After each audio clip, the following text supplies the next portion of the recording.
Finally, we're going to conclude with colonial and contemporary art.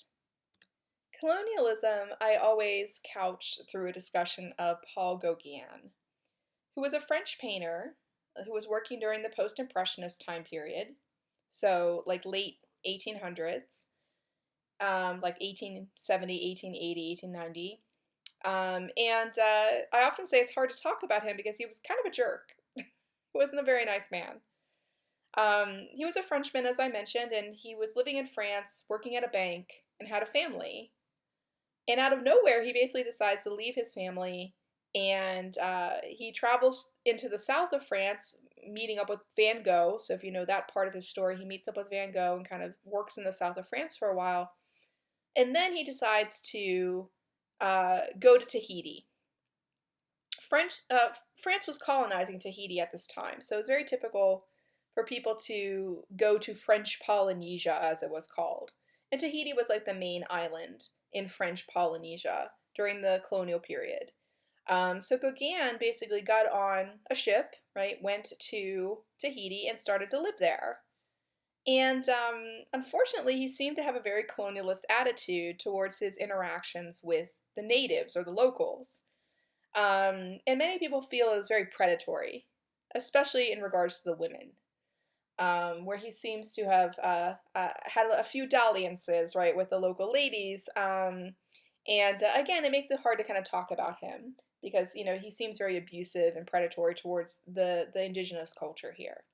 He also seems to put a lot of French cultural ideas upon these people, like the painting you're seeing here, Laurana Maria or Hail Mary, where he reinvents the Virgin Mary idea, the Virgin Mary and child, but he changes up the symbology in a way that's almost kind of insulting. If you know Mary in Christianity, she always wears blue. We literally call it Marian blue, and she always wears it. It's this deep blue, right, sort of midnight blue hue. And you notice here Mary wears red, which has always sort of been symbolic of like whores and sluts and stuff in Christianity.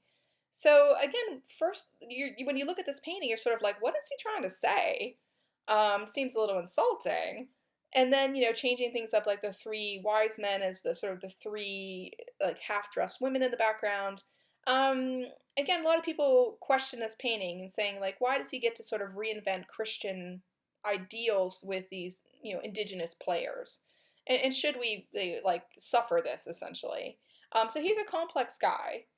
This is another of his paintings, Spirit of the Dead Watching, which is a gorgeous painting. Post-Impressionists were known for their use of color and pattern, and you'll definitely see that on display in the painting here.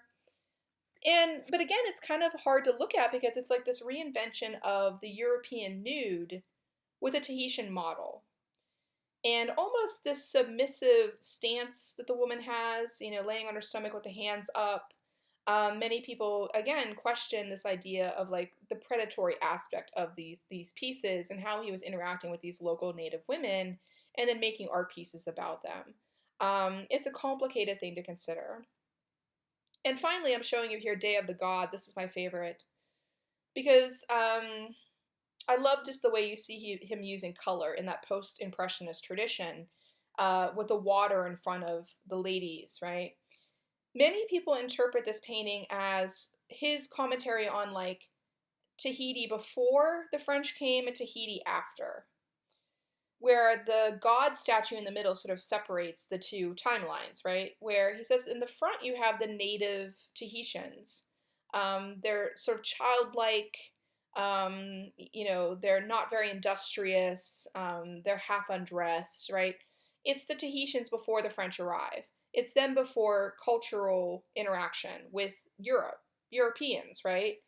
And in the back, he says, look at what we did for them. They're clothed, they're industrious, they're working, they're not lazy anymore. And again, it's sort of insulting. You're like, if you know post colonial theory, you're like, oh, well, damn. It's this implication that, native peoples were not doing the right thing, right, before Europeans show up. And again, that's sort of a loaded statement. So, again, you can look at his work, but again, I often find I struggle with enjoying it because it's loaded with these other meanings that are kind of offensive when you really get down to it, and very, very colonialist in their mentality. Contemporary art in the Pacific is not that hot of a market. So there's not as much I have to show you here that, I could have shown you like in China.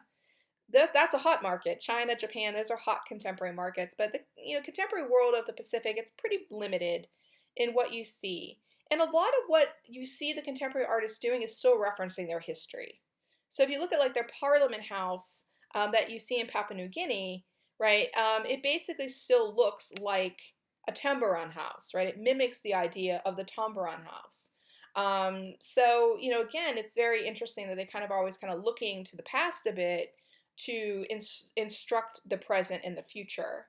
And then you look at their sort of fine artists, right? This is Wendy Chulai, an artist from Papua New Guinea, and you see them working with almost like bark cloth, like sort of setups.